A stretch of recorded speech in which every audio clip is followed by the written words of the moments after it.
ពួកគេនឹងសងយើងវិញទាំងយើងត្រូវតែកំចាត់ធ្ពប់ដូចជាឯងហើយ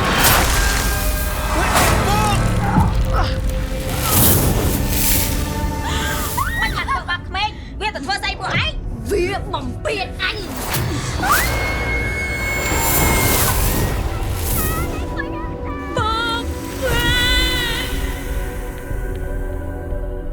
ទីនេះជាកន្លែងអីអើទីនេះគឺជាភូមិថ្មក្មួយមិនចាំបាច់ខ្លាចទេណា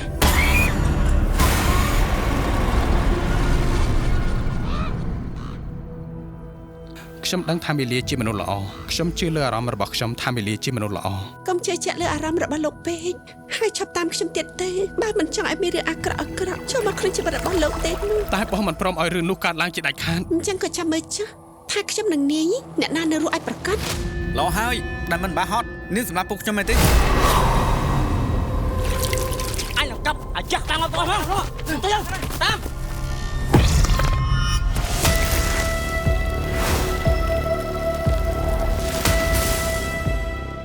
ទុកឲ្យបង